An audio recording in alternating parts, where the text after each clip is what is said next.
50 минут в пробке. Это, конечно, полный капец. Вот мы проезжаем мост, из-за которого, в принципе, все происходит. Его никак не могут отремонтировать. Вот сейчас я вам покажу выезд из Одессы. Там, по-моему, еще хуже. И как обратно возвращаться, непонятно. Да, 11:50 я стала в пробку, а сейчас 12:40. Вот такое сумасшествие. Ну, это типа мы поехали.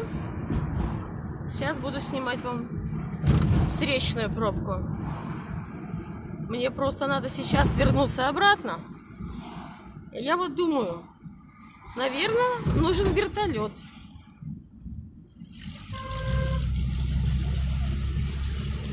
Вот смотрите, что творится. Такой же беспредел, потому что не соблюдают. Все прекрасно знают, что один ряд идет. Я не думаю, что первый раз люди едут через мост в Одессу. Не думаю. Вот пробка. 3 ряда. Вот тоже наглеют, идут в 4-й ряд. Пока люди будут такими наглыми, вот так у нас вся жизнь будет.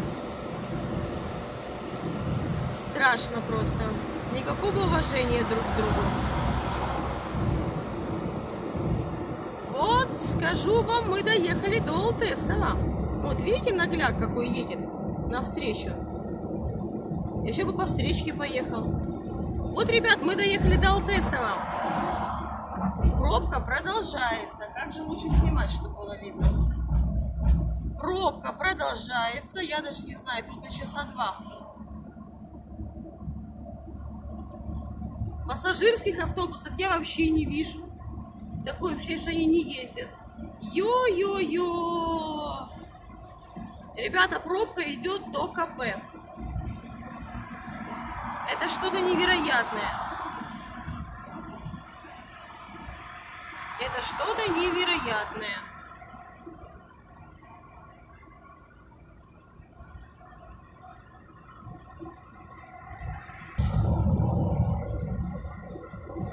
Просто все стоят, просто стоят, тупо стоят.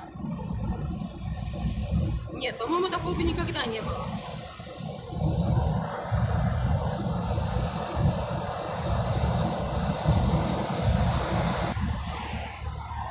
Ребят, это невероятно. Пробка реально до КП. До КП осталось 50 метров. До КП стояла пробка. Да, часа 2-3 им обеспечено. Это караул.